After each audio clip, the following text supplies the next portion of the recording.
acidic. ale tiež je kyslá. Whole grain rice is alkaline. Rýža, ktorá je nelúpaná, But je alkalická, it doesn't taste nice.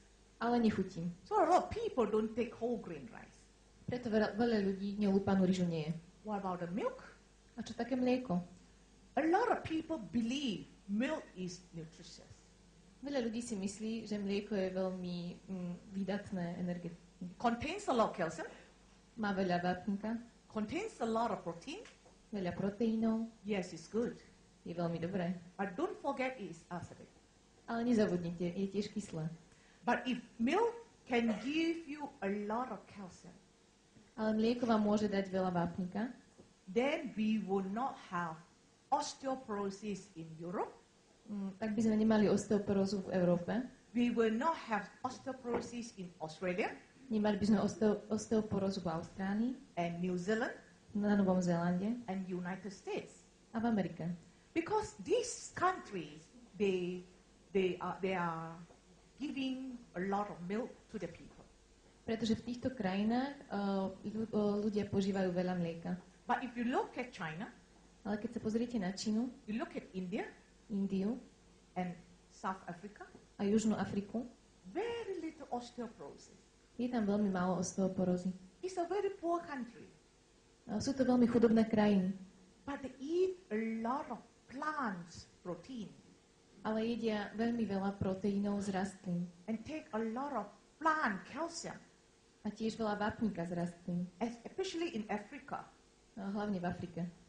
During the famine, no food, Počas hladomoru, because the weather was dry, pretože bolo príliš veľké sucho, they couldn't plant any food. nemohli zasadiť žiadne rastliny. You know what did they eat? A viete, čo jedli? Spirulina from the lake. Spirulina z jazera. That's why the history of spirulina come from Africa.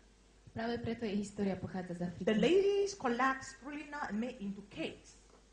Ženy ju zbierajú a robia z nej koláčiky. For the children, Pre deti, for the old people, pre starých ľudí. and you hardly see osteoporosis in poor countries. A veľmi ťažko tam nájdete nejakú osteoporózu v týchto chudobných krajinách. Therefore, milk is very acidic, Preto mlieko je veľmi kyslé, because when your body is acidic, pretože ak naše telo je prekyselené, your body will try to balance the pH in the body, telo sa bude snažiť vyrovnať pH v organizme and you drain calcium.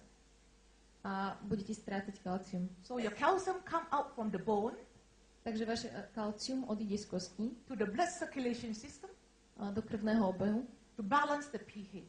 aby vyrovnalo pH. So we are losing calcium. Práve preto strácame kalcium. And on top of that, we drink a lot of carbonated drinks. A ešte k tomu pijeme veľa presladených nápojov. This is a common practice everywhere I see. Toto je úplne bežné všade, kam chodím. I went to Sudan many years ago. Prišla som do Sudánu pred mnohými rokmi. You know, Sudan is a very hot country. Sudán je veľmi horúca krajina By right, they should drink a lot of water. a práve preto musíte piť veľa tekutín. But I was so surprised the children, they go to the restaurant and drink Coke A bola som veľmi prekvapená, že deti prídu do reštaurácie a pijú kolu. to quench their thirst. Because they're thirsty, to quench their thirst. Pretože chcú ochutnať tú chuť. So I find that is a very wrong practice. Prišlo mi to veľmi nevhodné, veľmi nesprávne. Therefore, this carbonated drink is bad because it contains a lot of sugar. Tieto nápoje sú zlé, pretože obsahujú príliš veľa cukru. And sugar is very acidic. A cukor v kole je veľmi kyslý. Medications? Lieky. A lot of people tend to believe in doctors. Veľmi veľa ľudí, samozrejme, verí doktorom. Why we believe in doctors? Prečo im veríme? Because they're professionals. Pretože sú to profesionáli. They try to help you to solve your health problems. Pomáhajú vám riešiť vaše zdravotné problémy. So we believe in them, we trust them. Veríme im. So when you have a headache, you go to the doctor. Takže ak máte napríklad bolesť hlavy, idete k doktorovi. And doctor give you a pill to stop your headache. A doktor vám dá tabletku, aby zastavil vašu bolesť. Then you're so thankful to the doctor.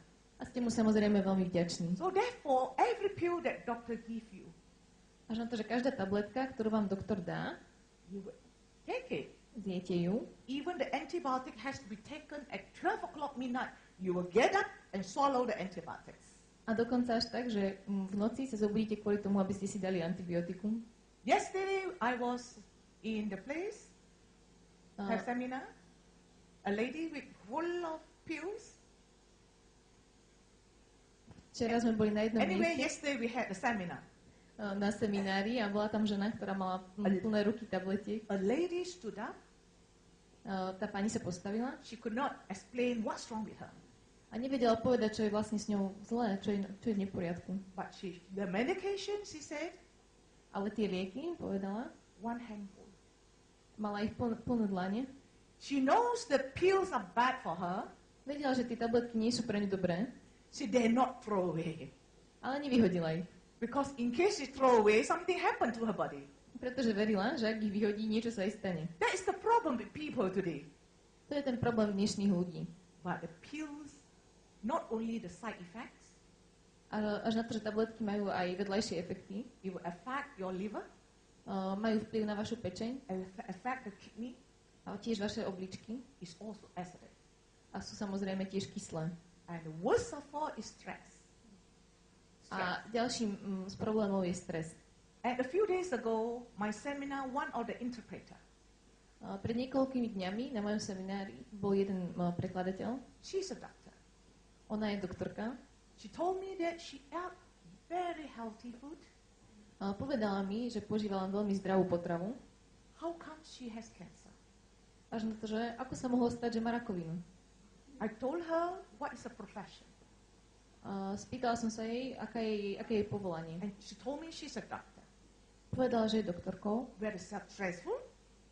Táto práca je veľmi stresujúca. I told her that was a problem. To je ten problém. Because the stress, Pretože stres it will make her body acidic robí jej telo prekyselený and make her hormone imbalance.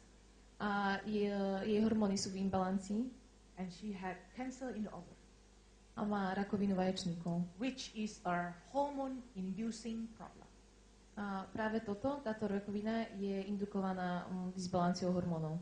Actually, compared to Malaysians and Europeans, V porovnaní medzi obyvateľmi Malajzie a Európy, comparatively, because Europeans are more well-educated. Európania sú podstatne lepšie vzdelaní. Most of you know acidic body is bad for us. Väčšina z nás vie, že prekyselenie organizmu je pre nás zlé And you'll find ways to avoid acidic body.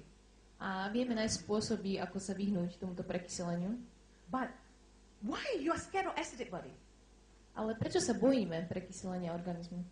Today, I will let you understand exactly what happened if your body is acidic. Dnes vám ukážem, čo všetko sa stane, ak je vaše telo prekyselené. You look at the first picture. Pozrite sa na prvý obrázok. It is a very healthy, balanced pH body environment. To je veľmi zdravé a vybalancované prostredie organizmu. And if you take a blood analysis, Keď sa pozriete na analýzu krvi, because of balanced pH, pretože má vyrovnané pH, your blood cells are healthy. They are floating in the circulation. všetky vaše krvné elementy sú zdravé a prúdia v cirkulácii. But after a heavy meal, like you're taking a piece of a stick, Ale po ťažkom jedle your body become acidic, vaše telo sa prekyselí then something happen in your blood circulation. a niečo sa stane v vašom krvnom obehu. You can see that your red blood cells are clustered together, gummed together. Ako môžete vidieť, vaše červené krvinky sú nalepené na seba, zhluknuté, Because your blood is sticky, pretože krv je lepkavá. not only your red blood cells would gum together, A nie len to, že vaše červené krvné krvinky sa zlepia dokopy, your body also has platelets. vo vašom organizme sú tiež krvné doštičky It can also gum together. a tiež sa spolu zlepia. If you leave your body acidic on long term, Ak necháte svoje telo prekyselené príliš dlho, your blood circulation can be so thick it can't even move through your blood circulation. vaša krv sa stane až takou vaskou a lepkavou, že nemôže ani prúdiť. When your blood environment is sticky, Ak je vaše krvné prostredie lepkavé, what will happen? čo sa stane? It will settle in the inner side of your blood vessels. Zostane nalepená vo vnútri vašich krvných ciev. And what about the small blood vessels? A čo s malými cievami, arteriami? How small is your blood vessels? Aké malé sú vaše cievy? You touch your hair. Ako váš vlas? Your microcirculation is just like your hair. Presne také tenké, ako váš vlas. It's so fine. Sú veľmi krehké. So when your blood is thick, Takže ak vaša krv je lepkavá, it's clogged at your small blood vessels. zalepí vaše kapiláry. And what happened? A čo ďalej? Your cells will be deprived of oxygen. Vaše bunky budú mať nedostatok kyslíku It will be deprived of nutrients. a tiež výživy. And worst of all, you know the road is blocked there. A vy viete, že tá cieva je tam zablokovaná. If you have some cancer cells over this side, Ak tam máte nejaké rakovinové bunky, the immune cells couldn't even reach the site of the cancer. bunky imunitného systému sa na toto miesto ani nemôžu dostať. That's why you have poor circulation and we are high risk of cancer candidates.